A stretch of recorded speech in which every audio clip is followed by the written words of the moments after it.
Hello विद्यार्थियों, good morning. Myself Ashok Kumar, सहआचार्य, समाजशास्त्र, राजकीय डूंगर महाविद्यालय। समाजशास्त्र के सिद्धांत, प्रिंसिपल ऑफ सोशोलॉजी, बीए पाठ प्रथम, महाराजा गंगा सिंह विश्वविद्यालय के पाठ्यक्रम के अनुसार समाजशास्त्र का अन्य समाज विज्ञान के साथ संबंध, relation of sociology with other sociology science. आज का अपना विषय है समाजशास्त्र और मनोविज्ञान के बीच संबंध। समाजशास्त्र और मनोविज्ञान। समाजशास्त्र और मनोविज्ञान एक दूसरे से घनिष्ठ रूप से संबंधित हैं।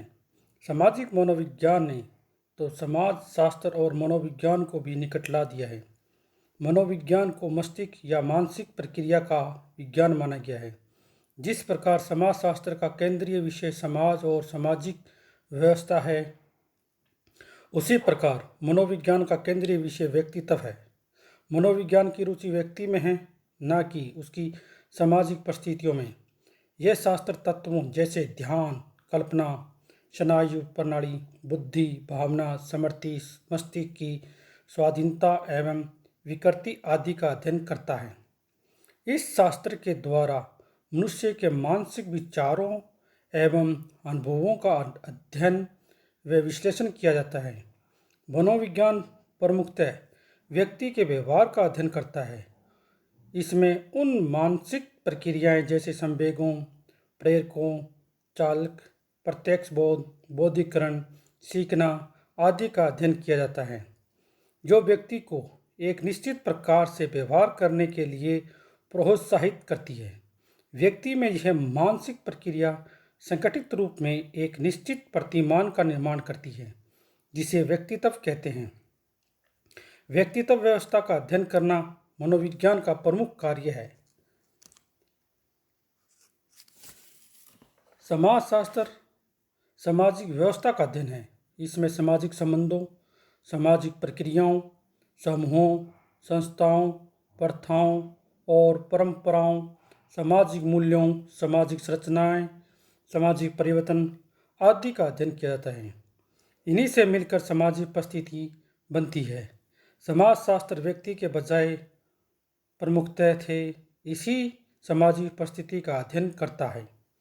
मनोविज्ञान और समाजशास्त्र का संबंध व्यक्ति और समाज के संबंध के साथ जुड़ा हुआ है। व्यक्ति और समाज के संबंध के साथ जुड़ा हुआ है। व्यक्ति और समाज के संबंध के बारे में 3 प्रकार के दृष्टिकोण या मत पाए जाते हैं। प्रथम मत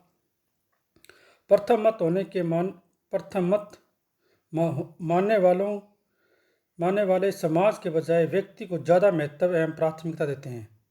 फ्राइडे तथा मिल इस मत को मानने वाले में प्रमुख हैं। उन्होंने व्यक्ति की इच्छाओं, संवेग एवं उद्देश्यों को सामाजिक संबंधों एवं संस्थाओं का आधार माना है। समाज के बजाय व्यक्ति को प्रधानता देने के कारण यह विद्वान मनोविज्ञान को प्रमुख विज्ञान और समाजशास्त्र को इसकी एक शाखा मानते हैं। द्वितीय मत मानने वालों में व्यक्ति के बजाय समाज को अधिक महत्व एवं प्राथमिकता देते हैं।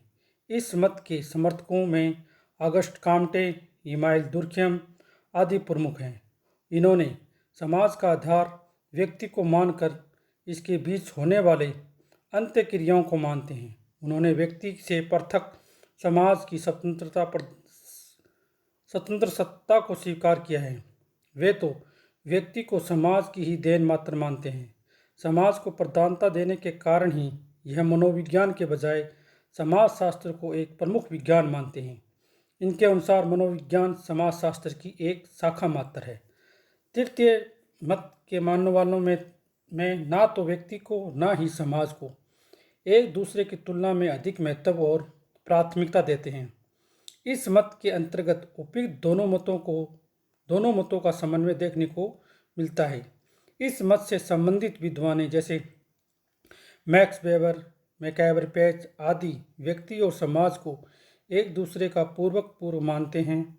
जब व्यक्ति और समाज दोनों का ही समान महत्व है, अर्थात दोनों में से कोई भी कम या अधिक महत्वपूर्ण नहीं है, तो व्यक्ति से संबंधित शास्त्र मनोविज्ञान और समाज से संबंधित शास्त्र समाजशास्त्र में से किसी को भी एक दूसरे की तुलना में अधिक महत्व एवं प्राथमिकता नहीं दी जा सकती। वास्तव में ये दोनों शास्त्र एक दूसरे से काफ़ी कुछ ग्रहण करते हैं। आधुनिक समाज वैज्ञानिक इसी तरह के तीसरे मत से सहमत हैं। व्यक्ति के मानसिक विचारों और अनुभव जिसका मनोविज्ञान में अध्ययन किया जाता है, इस दृष्टि से सामाजिक है, न कि इन पर सामाजिक पर्यावरण एवं व्यक्तियों की अंत्यक्रियाओं का प्रभाव पड़ता है। साथ ही विभिन्न व्यक्तियों की अंत्यक्रियाएं और सामाजिक पर्यावरण इनका समाजशास्त्र में अध्ययन किया जाता है। मानसिक प्रक्रिया का परिणाम का फल है। इन शब्दों में यह कहा जा सकता है कि मानसिक प्रक्रियाएं सामाजिक परिस्थितियों से और सामाजिक परिस्थितियां मानसिक प्रक्रियाओं से काफ़ी प्रभावित होती हैं। अतः समाजशास्त्र और मनोविज्ञान दोनों एक दूसरे से न केवल संबंधित बल्कि एक दूसरे के लिए आवश्यक भी हैं। इन दोनों विज्ञानों का मत इस समय विधनिष्ठ मालूम पड़ता है। अब अपने बात करते हैं समाजशास्त्र और मनोविज्ञान में अंतर। समाजशास्त्र और मनोविज्ञान में अंतर। नंबर 1, मनोविज्ञान का संबंध व्यक्ति की मानसिक प्रक्रिया से है, व्यक्तित्व व्यवस्था से है, जबकि समाजशास्त्र का संबंध सामाजिक प्रक्रियाओं से है और सामाजिक व्यवस्थाओं से है। मनोविज्ञान में एक ही व्यक्ति की विभिन्न क्रियाओं के अंतर संबंधों का, जबकि समाजशास्त्र में कई व्यक्तियों के बीच होने वाली अंत्य क्रियाओं का अध्ययन किया जाता है। नंबर 2, मनोविज्ञान और समाजशास्त्र में अध्ययन वस्तु के अलावा दृष्टिकोण का भी अंतर है। व्यक्ति की मानसिक प्रक्रियाओं का अध्ययन करने के कारण मनोविज्ञान का दृष्टिकोण व्यक्तित्व है। संपूर्ण समाज का अध्ययन करने के कारण समाजशास्त्र का दृष्टिकोण व्यक्तित्व न होकर सामाजिक है। मनोविज्ञान में व्यक्ति के व्यवहार को वैयक्तिक कारकों के आधार पर, जबकि समाजशास्त्र में सामाजिक कारकों के आधार पर समझने का प्रयत्न किया जाता है। नंबर 3, मनोविज्ञान और समाजशास्त्र में अध्ययन के अलावा दृष्टिकोण का भी अंतर है। व्यक्ति की मानसिक प्रक्रिया का अध्ययन करने के कारण मनोविज्ञान का दृष्टिकोण व्यक्तित्व है। संपूर्ण समाज का अध्ययन करने के कारण समाजशास्त्र का दृष्टिकोण व्यक्तित्व न होकर सामाजिक है। मनोविज्ञान में व्यक्ति के व्यवहार को व्यक्ति के कारकों के आधार पर, जबकि समाजशास्त्र में सामाजिक कारकों के आधार पर समझने का प्रयत्न किया जाता है। नंबर 4, इन दोनों शास्त्रों के अध्ययन पद्धतियों ने भी भिन्नता पाई जाती है। मनोविज्ञान